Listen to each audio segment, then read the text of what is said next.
As you look down again, another stretch of beautiful gray stones, brown stones. And a lot of these have remained 2 and 3 flats and rental units.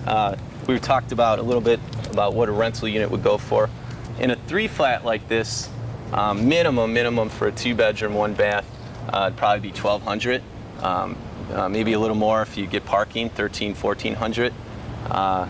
Some of the smaller 1-bedrooms will run you, if you're lucky, you can get a vintage 1-bedroom for $800, but that's getting very, very hard to find.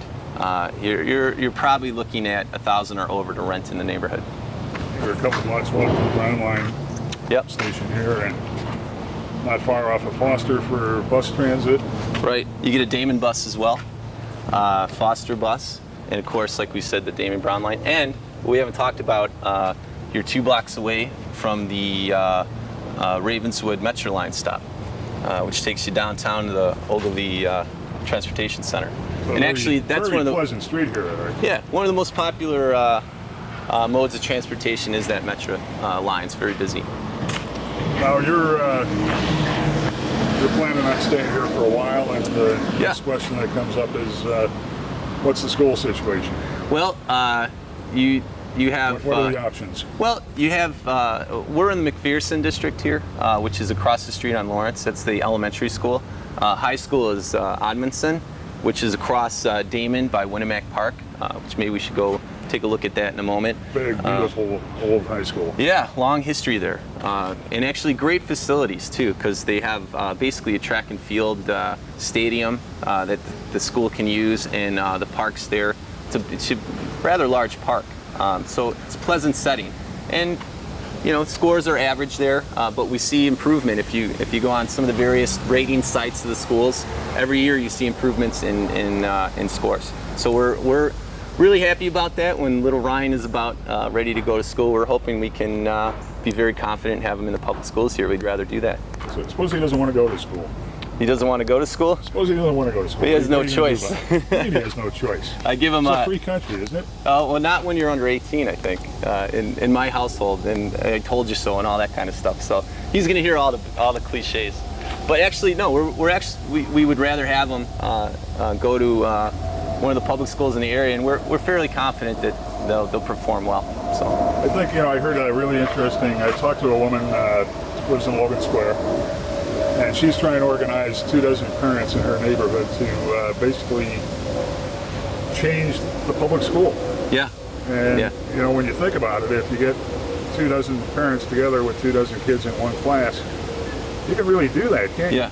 Well, I think so. And I think with the demographic here, with the housing prices, that sort of thing, people are invested in the area, and you see the changes in the schools. So you're not seeing people who are going to cash in and flee to Wilmette the minute the kid turns 5? Or? No, I don't believe so. I think the housing options here are becoming greater as far as the condos even. So if you can't get up to the single-family home level, there's plenty of duplex condos and 3-bedroom condos that give you enough space to keep the kids in the area. Step me through the whole range of options. Low-end rental? Low-end rental. 1-bedroom and 2? 1-bedroom low-end rental is probably, if you're lucky, maybe $700, $750. Maybe an older building that's really outdated on Damon. 2-bedroom low-end, I think, would be about $900 to $1,000. I'm sure there's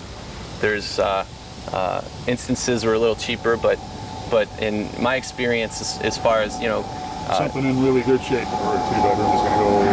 Wow, much better shape. 2-bedroom, 1-bath, parking. You know, easily $1,300 up.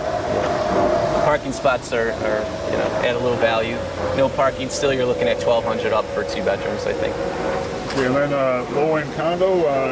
There aren't many studios in the neighborhood. No, but there's some studios along Ravenswood, which were the former industrial buildings converted into condos. I'd say a low-end 1-bedroom is I'm probably more familiar with. We're looking at 190s, 200. No parking, vintage, window air conditioning units, that sort of thing, radiant heat. In fact, I think on the end of this street, which is really pleasant, You could see about 200 to 225 for a 1-bedroom, which I think is great. I mean, you have the transportation, beautiful street. It's very, very nice. Commercial strips all around you, so 2 and 2 1/4 is the value, I think.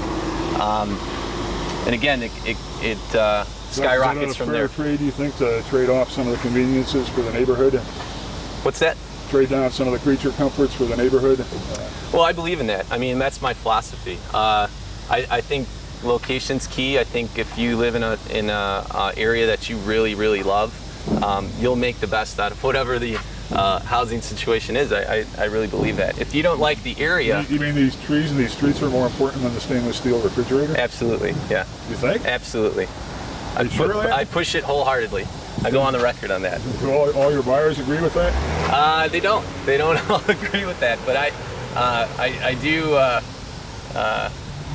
do stay with that philosophy. I know from experience living in places where, you know, I wanted to take a chance, maybe had more amenities, larger space, parking, that sort of thing.